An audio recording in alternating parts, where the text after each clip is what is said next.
Bayi ini baru saja lahir, tidak hanya menghentikan pisau.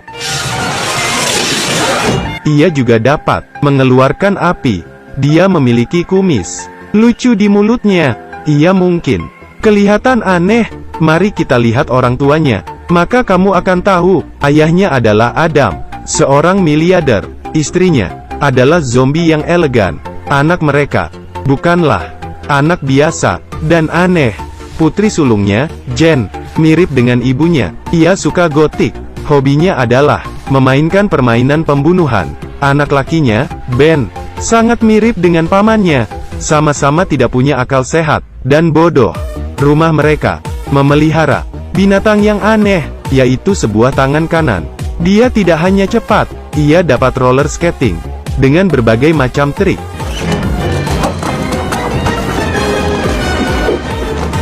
Meskipun keluarga ini tidak ada yang normal, tapi hati mereka baik dibandingkan dengan keluarga lain. Sampai suatu hari, mereka kedatangan sebuah bayi kecil. Keluarga Adam sangat suka bayi ini.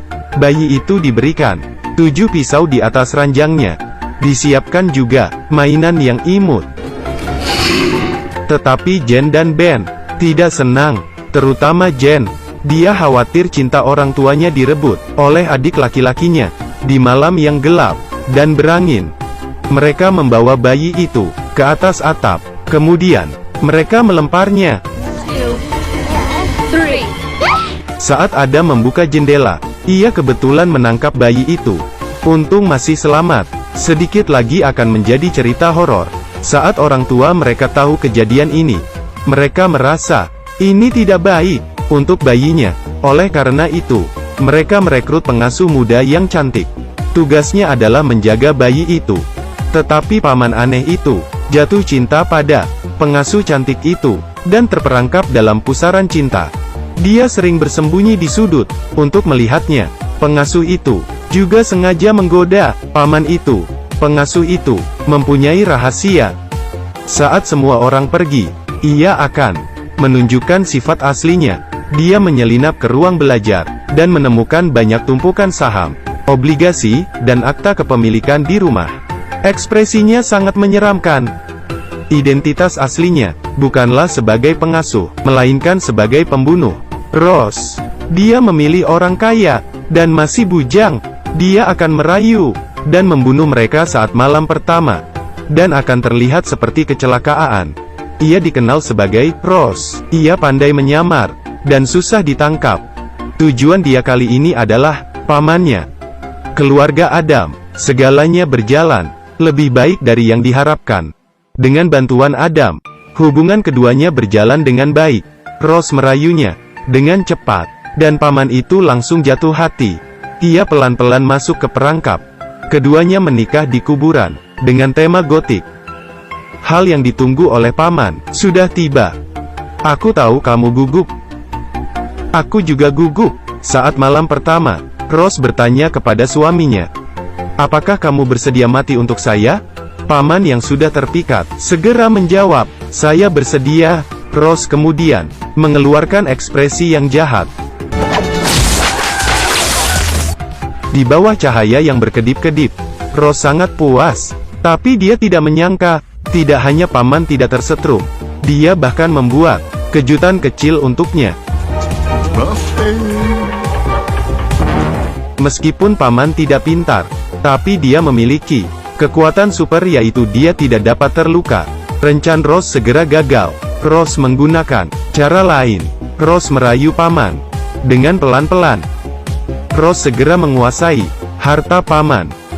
Dia hidup dengan mewah. Ross juga memutuskan hubungan paman dengan keluarganya. Saat Adam mendengar kabar paman, ia segera mencari paman di kediamannya. Ross lah yang menyapa mereka. Dia mengusir Adam dan istrinya. Pada saat ini, paman berada di pojokan, tidak berani bersuara. Saat ini, paman benar-benar terpikat dengan Ross, menjadi budak Ross. Setelah mereka pulang, mereka mendengar bahwa anak bungsu mereka sakit. Dia menjadi bayi normal. Penyihir itu mengatakan bahwa bayi ini sakit karena perselisihan keluarga. Jika terus seperti ini, bayi ini akan semakin normal. Lebih parahnya, bayi ini akan menjadi pengacara atau dokter. President. Adam yang mendengar, segera berlutut di lantai. Sangat menyedihkan. Mengapa keluarga kami mengalami musibah seperti ini? Ross ingin segera membunuh suaminya. Dia menaruh banyak bom waktu, dan membungkusnya sebagai hadiah untuk suaminya. Dia memperingatinya untuk tidak mengintip isi hadiah. Dia mengambil kopernya, dan pergi. Paman memeluk hadiahnya, dan sangat gembira. Ia tenggelam dalam kebahagiaan cinta, dan menari berputar-putar. Ia tidak tahu ia dalam bahaya. Ross duduk di dalam mobil, dan melihat pintu. Dia berakting nangis, untuk mengelabui polisi. Sambil menunggu bomnya meledak, ia melihat jamnya, dan menunggu.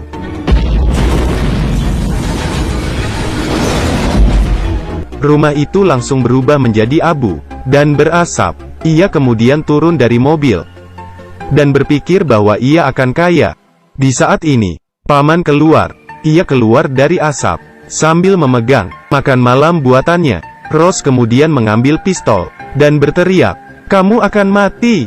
Ross segera menunjukkan sifat aslinya. Paman akhirnya menyadari bahwa istrinya hanya cinta kepada uangnya. Mobil tanpa pengemudi segera menabrak Ross. Paman melihat tangan kanan langsung membawa paman kembali.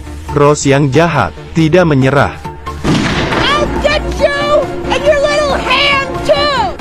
Seberapa bahayakah mengemudi menggunakan satu tangan? Tangan kanan sangat sibuk. Ia mesti menyetir, terus menginjak rem. Sangat susah melakukannya. Mereka terus bertabrakan. Paman akhirnya sampai ke rumah. Ia melihat kakaknya berbaring di ranjang akibat dia membuatnya merasa bersalah.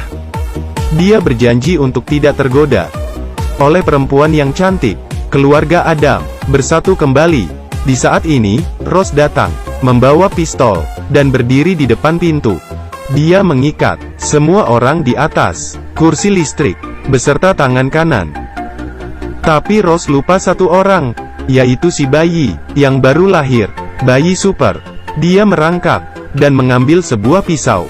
Dia membuat lubang, dan memanjat keluar. Dia juga menabrak sebuah bola. Bayi naik ke pegangan tangga, dan meluncur ke bawah. Ia jatuh ke atas sepatu roda. Bayi ini sangat senang. Setelah satu putaran, ia duduk di atas papan. Di saat bersamaan sebuah bola jatuh, dan bayi terlempar ke atas, sampai ke awan.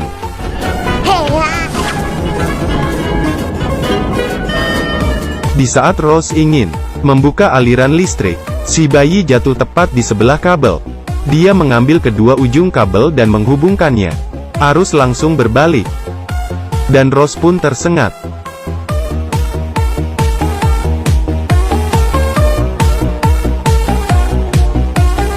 Pada akhirnya, si bayi yang menyelamatkan mereka. Ross yang jahat mendapatkan karma. Adam dan keluarganya kembali menjadi damai. Film ini bernama Addams Family Values, mempunyai skor setinggi 8,7, 97% komedi dan 95% fantasi. Semua karakternya berasal dari komik. Meskipun cerita ini mempunyai gaya gotik, tapi pesan yang disampaikan sangat positif dan bermoral. Keluarga ini kelihatannya sangat aneh, tapi karena kelakuan mereka yang aneh, mereka menyindir kemunafikan orang biasa. Meskipun paman mereka bodoh, tapi mereka tidak aneh. Mereka hanya mempunyai kebiasaan yang berbeda dari orang lain. Mereka tidak mencari kesuksesan dalam arti duniawi, dan tidak akan peduli dengan tatapan orang lain. Ini adalah moral yang baik. Setelah menonton video ini, saya berharap Anda senang. Cerita sudah selesai. Saya Xian Zeng, sampai jumpa.